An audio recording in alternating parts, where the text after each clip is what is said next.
साथियों नमस्कार।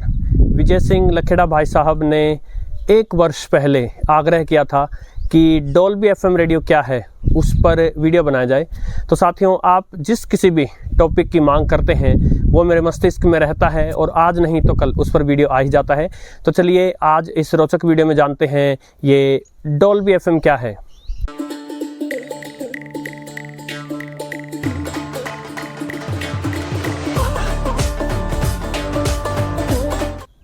Dolby FM की कहानी हम सबके जीवन जैसी कहानी है, किसी भी प्राणी के जीवन जैसी कहानी है, कोई भी स्थायी नहीं है।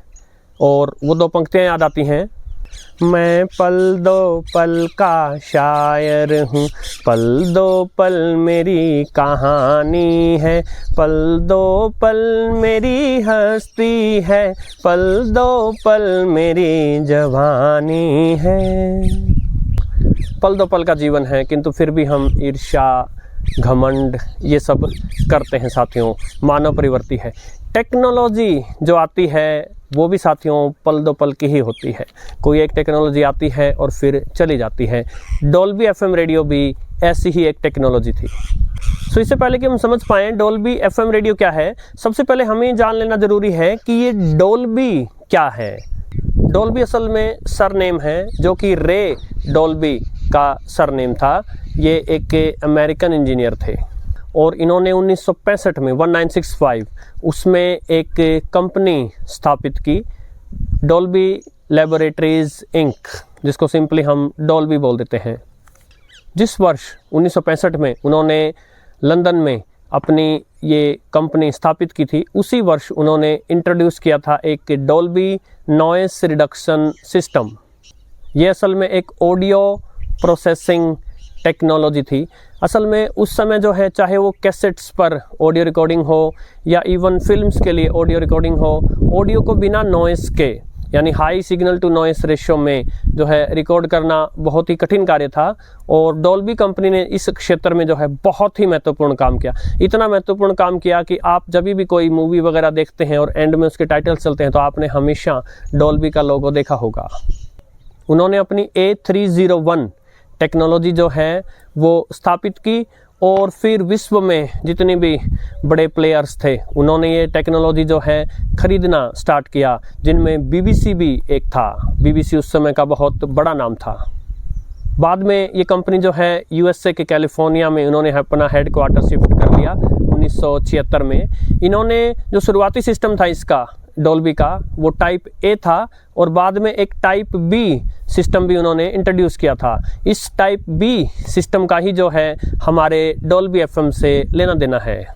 तो शुरुआत में जो क्रांतिकारी परिवर्तन डॉल्बी ने किया वो कैसेट्स की रिकॉर्डिंग में जो है सबसे ज़्यादा प्रयुक्त हुआ था और फिर उनकी टेक्नोलॉजी जो है वो कैसेट रिकॉर्डिंग और कैसेट प्लेयर्स वगैरह में वो आने लगी थी। लेकिन बाद में जो है वो फिल्म्स में भी गए, वो डिजिटल ऑडियो में भी गए, CD DVD हर चीज़ में गए। डॉल्बी नाम से बहुत कुछ आप इंटरनेट पे सर्च कर सकते हैं। ये इतना ज़्यादा है बताने को कि 1 घंटे का वीडियो भी कम पड़े। खैर, जब डॉल्बी हर क्षेत्र में अपना हाथ आजमा रही थी तो उन्होंने जो है रेडियो के क्षेत्र में, FM के क्षेत्र में आकर जो है वहाँ उसमें भी एक क्रांति लाने की उन्होंने सोची। तो उन्होंने जो है FM रेडियो के लिए एक नॉइस रिडक्शन सिस्टम जो है वो बनाया और शुरुआत में जो है कुछ रेडियो स्टेशंस ने उनका प्रयोग भी किया।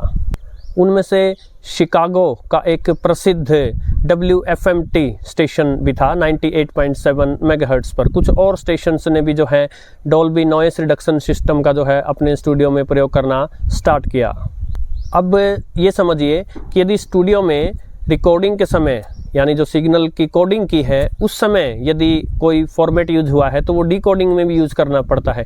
यानी कि यदि FM स्टेशन ने ये डॉल्बी टेक्नोलॉजी जो है ये अपने साथ चालू की तो फिर रिसीवर्स में भी इसकी आवश्यकता थी और कुछ हाई एंड रिसीवर्स जो है वो इस फैसिलिटी के साथ आए जिनमें डॉल्बी FM डिकोडर था।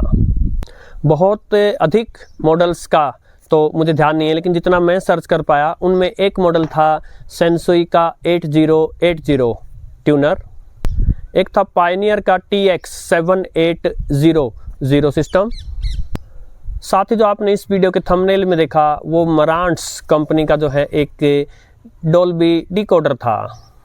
कुछ हाई एंड के जो कैसेट प्लेयर्स जो थे उनमें, जिनमें कि डोल्बी का टाइप बी सिस्टम ऑलरेडी था, उनमें भी कुछ एक्स्ट्रा फैसिलिटी के साथ जो है डोल्बी एफएम प्ले करने की जो है उस समय तकनीक लाई गई। किंतु साथियों, नियति को कुछ और ही मंजूर था। जितने ज़ोर शोर से इसका प्रचार करने का प्रयास किया, उतने ज़ोर शोर से जो है डोल्बी एफएम जो है वो उठ नहीं पाया। पहली बात तो ये रही कि कोई भी टेक्नोलॉजी जब आती है शुरुआत में महंगी होती है, तो हर रेडियो स्टेशन और हर जो है रिसीवर इसको लाने में सक्षम नहीं हो पाया। दूसरा, एफएम ऑलरेडी था ही अच्छा। आज भी देखिए आप, एफएम के सिग्नल जो है बहुत अच्छे आते हैं। तो ऐसे में कुछ एक्स्ट्रा करने की जो है वो लोगों ने अधिक आवश्यकता भी नहीं समझी। साथ ही इस टेक्नोलॉजी का जो है वो संवर्धित वर्जन आते उससे पहले टेक्नोलॉजी जो है वो मर ही गई।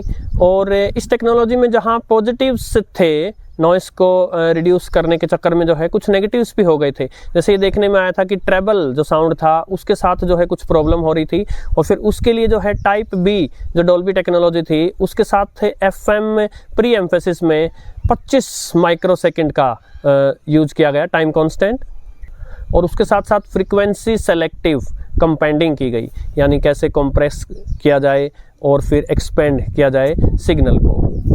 सो जहाँ एक तरफ डोल्बी का जो नॉइस रिडक्शन सिस्टम है, या कहिए डोल्बी साउंड जो है वो कैसेट्स के लिए वरदान साबित हुआ, वहीं एफएम रेडियो पर जो है ये मोस्टली फुस हो गया।